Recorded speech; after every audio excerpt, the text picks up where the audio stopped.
What's going on, everybody? Welcome back. It's Wrestling Bants, and you know what that means. It's time for another review. Let's do this. It's AEW Dynamite, the 30th of March 2022. Let's get on it, shall we?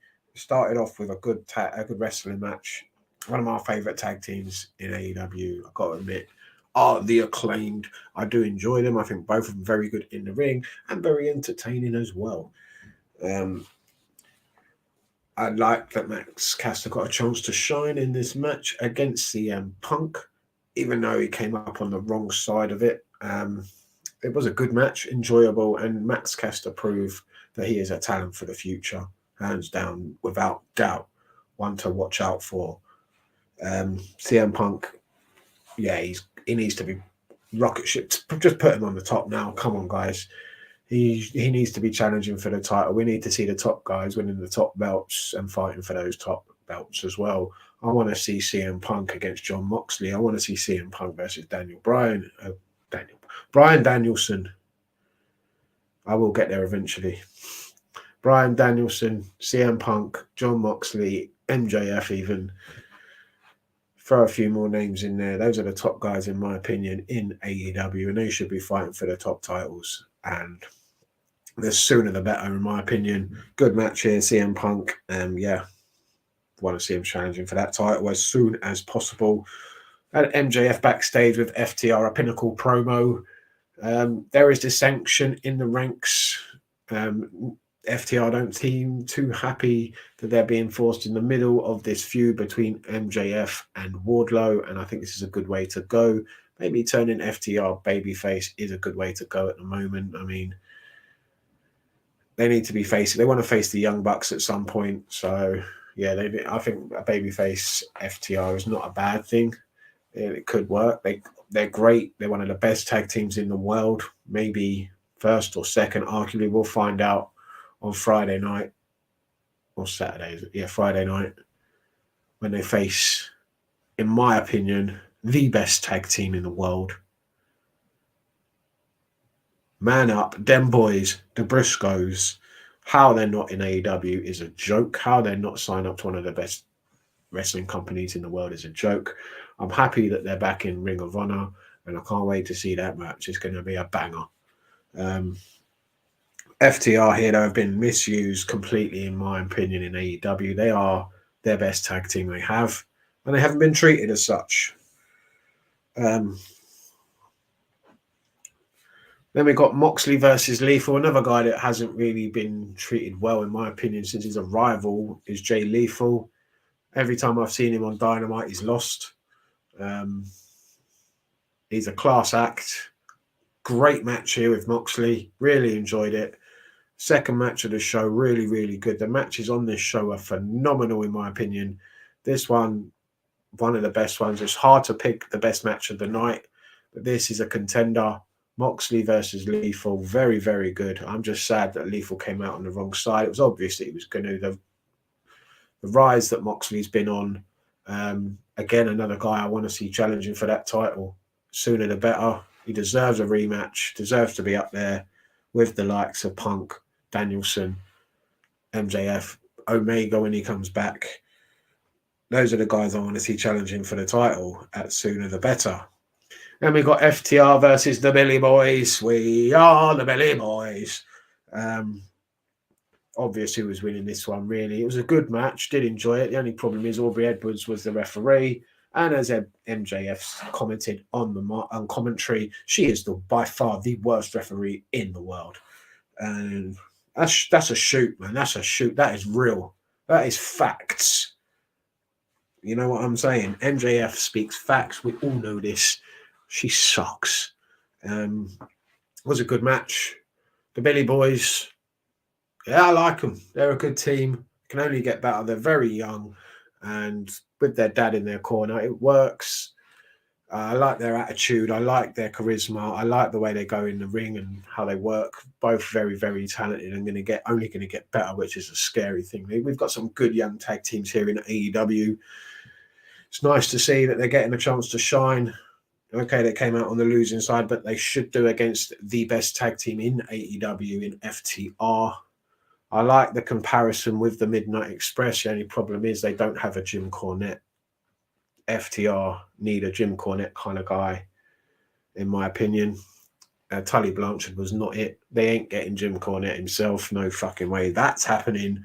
But yeah, in my opinion, they're one of the best tag. They are the best tag team in AEW and arguably the best tag team in the world at the moment. Not in my opinion, but in many others.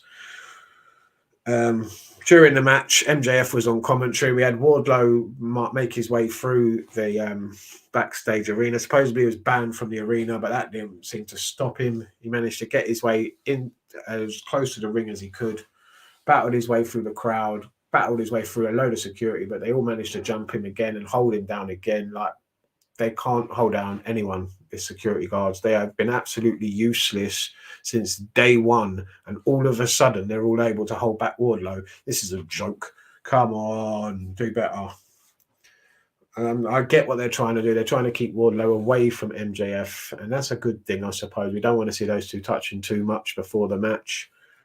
I'm liking this story between them. It's good. It's professional wrestling story that's been done before, but it's been done well, in my opinion. MJF's a talent. Wardlow is, the sky's the limit for this guy. He is just fantastic. And both of them have got a very bright future in professional wrestling wherever they fall, whether it's AEW or somewhere else. After the FTR match, they're not happy with MJF, and you can see the Pinnacle is done here. Maybe we'll see new members, maybe we won't. I don't know. What do you think? Do you think we could think MJF might bring in some new members of the Pinnacle, kind of like what Jericho's done? Or will he ride on his own? I think MJF can ride on his own, in my opinion. Maybe have one or two guys as backup, maybe, but I don't think he needs them, in my opinion. I think he can back himself up. In my opinion, he's got the mouth. He can fight. Okay, maybe he does need someone in his corner. I don't know. Who knows? But yeah, Pinnacle are done. They're done. Right. Where was Sean Spears tonight? I think that's the one guy who might stick around with MJF and be his lackey. Apart from that, yeah. FTR, yeah, they need to break out on their own now and start challenging for titles and winning title belts. They want that ROH title belt. They want the AEW title belt. They want the Young Bucks as well. They want a lot of things at the moment, but good for them. We had JAS backstage, and they got into a brawl with Eddie Kingston and Ortiz and Santana. And I'm a big fan of Eddie Kingston. I think he's one of the best. Santana and Ortiz still being tied down with Jericho bullshit, even though they're feuding against him now rather than with him. I'd like to see them challenging for titles, to be honest with you. In my opinion, they're one of the best tag teams they've got in AEW as well. They're right up there.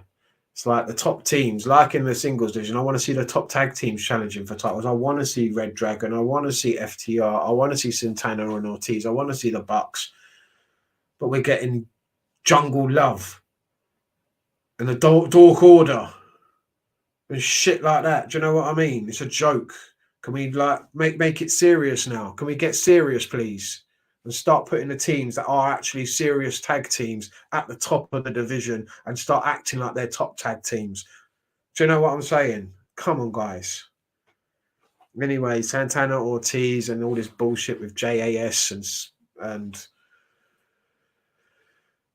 sports entertainers, Danny, whatever his face is, and Magic Mike and whatever else they're calling themselves, Handjob Pete, I don't know. Fucking dreadful. Absolutely awful. We've got Jake Hager still got a job. How the fuck has that dickhead still got a job? Bryan Danielson defeated Wheeler Yuta, and everyone's bigging up Wheeler Yuta, man. He is the flavour of the month. My goodness.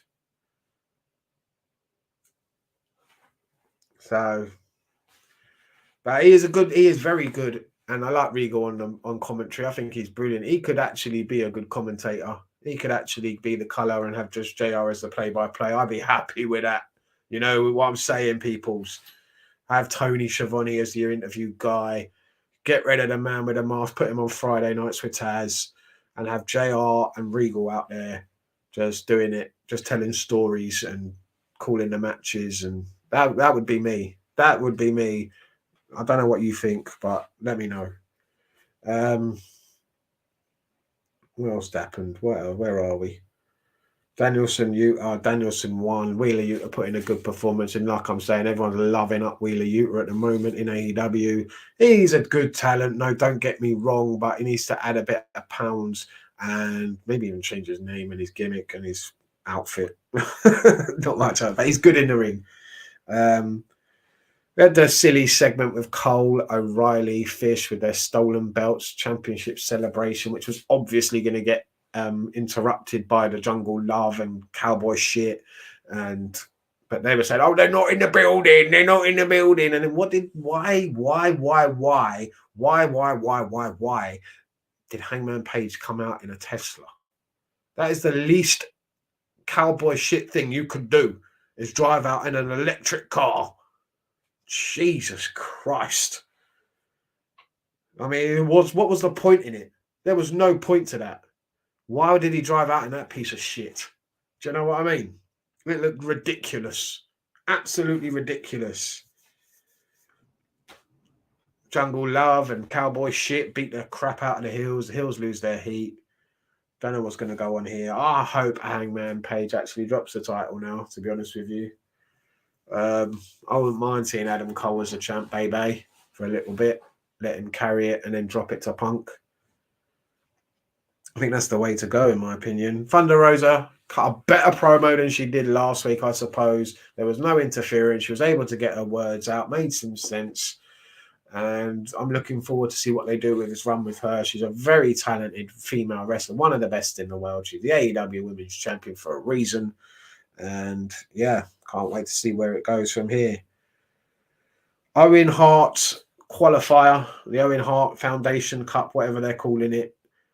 And it was a debut for a new female wrestler in AEW going up against the Bunny, who actually put on a good show. She's quite underrated, in my opinion. Yeah, it was a decent match, actually, with the debuting, ladies and gentlemen, the debuting Toni effing Storm. That's what I'm talking about. That's a female talent out there that's just been snapped up. Well done, Tony Khan. A great get. Looked a bit shaky on her way down to the ring, I will admit. But overall, once she found her feet, great match with the Bunny. Like I said, underrated talent there is the Bunny or Ali. I don't know about the Bunny. I mean, come on, guys. No. Ali, very talented female performer. Toni Storm adds some grit, adds some competition and some quality to the female division that is sorely needed, in my opinion. One or two more females, and you have an argument then to say that AEW has the best female roster in professional wrestling. Toni Storm is a good get, a big one for AEW. Well done there, Tony Khan. Keep that girl. She, for me, was one of the best, or if not the best, female wrestler in the indies for many, many years. She is fantastic, and I can't wait to see what she does. And for me, already my favourite to win the Owen Hart Cup. Why not? Why not? Why not? And then we go to the main event, and I enjoyed this match. It was really good. Andrade finally arrived. This is the Andrade I've been waiting for since he turned up in AEW. They've done this shit with Matt Hardy and the AHFO, TPC, DFG. It was dreadful. And I don't want to see Matt Hardy on my TV screen. I'm sorry. Hardy Boys, okay, yeah, it's a good nostalgia pop when they run out to the ring. When the music hits, oh, it's Jeff Hardy. Ooh, the girls go wild. The little boys jack off. I mean, but that's about it, really. We've seen Jeff Hardy dive off a ledge and through a couple of tables now. He's done his bit. What more is there to do, really, with the Hardys? You've blown your load already with them. They're jobbing out all the younger tag teams. Private Party mean nothing now. They just look like a bunch of jobbers. It's a shame because they were one of the best tag teams or up-and-coming young tag teams they had in AEW, and they've just been forgotten about. Been mistreated, in my opinion. Butcher and the Blade, yeah, jobbers. Look like jobbers, smell like jobbers. They're jobbers. You can treat them like that. But Private Party, I mean, they were talented. Very talented. Remember their match with the Bucks way back when everyone was thinking, yeah, these guys could be tag team champions one day. That ain't happening no more. You can't take them seriously now. How? Anyway, like I said, all the interference really wasn't needed. I guess Andrade got the win, but because of the interference, I suppose it helps build more heat for him, and going forward, maybe another match with him and Darby. I'm happy he got a win. Like I said, though, this is the Andrade I've wanted. What a match it was, though. Him and Darby, it was physical. It was brilliant, fast-paced, loads of action, good finish. Just didn't like the interference. It wasn't needed, in my opinion. It wasn't needed. I think Andrade should have been made to look a lot stronger. He is a talent. Like, okay, he struggles on the mic. Like I said, he needs someone to talk for him. That's the big thing. They expose him in that situations there. But in the ring, he can go, and he proved it tonight. A great match from him. His best match, in my opinion, he's had in AEW, and Darby got it out of him. Darby is fantastic. Darby has been brilliant, and Darby's being forgotten about in this. Why is Darby stuck in this crap with, okay, Sting's a legend. Sting is a legend. I'll allow Sting, but the Hardys, Matt fucking Hardy. I'm sick of seeing him. Delete Matt Hardy. Please delete yourself. You've deleted everything else. Delete yourself now, please. Off my TV screen. Darby deserves a lot more than this. In my opinion, the best thing they can do with Darby right now is turn the guy heel. Turn him against Sting. Turn him against Hardy. Let's see Sting and Darby have a match. Let's see Hardy and Jeff Hardy and Darby Allin have a match. Best way to do it, turn Darby heel. Why not? But I know the fans will cheer Darby still anyway, because I love Darby. Darby's fantastic. He shouldn't be bogged down in this bullshit. He should be challenging for titles, having better feuds than this bullshit. With a bunch of jobbers. Andrade deserves better as well. He doesn't deserve to be marred down in the bullshit of the Hardy Boys. They're not even the Hardy Boys anymore.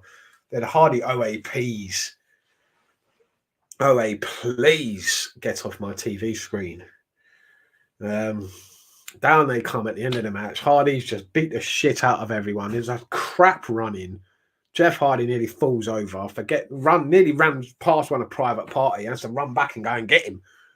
Have a fight with him. Do you know what I mean? It was bad. Matt Hardy, I'm surprised, made it to the ring. Fucking hell. That guy can't run to save his life. I mean, I'm not great at running. No way. I don't run for nothing. I barely run water. Matt Hardy. Jesus Christ. I'm sorry. I'm done with Matt fucking Hardy. Get off my TV screen. Jeff, yeah, he's a nostalgia pop, but once you've seen it once, what more is there they can do with him? Really? He'll have a couple of decent matches, but do you want him as your champion? Not really. Is he any better than CM Punk, Danielson, Moxley? No. Would I like to see him have a couple of matches? Yeah. Why not? But I don't want him beating them. I don't want him beating any up-and-comers. I want him putting them over, making them look good. At the moment, though, they're all jobbing out for him. And his fat brother. And Darby's been marred down in it and been forgotten about and being looked like a part-timer. Sting's the legend in this group, and Sting knows what to do. Stay in the background and make Darby the star. Not steal his spotlight. Like you always have done, Matt Hardy. You fucking fat piece of shit. Anyway, that's about it for me. Thank you very much for watching Wrestling Bants, and I'll see you next time. Stay lucky.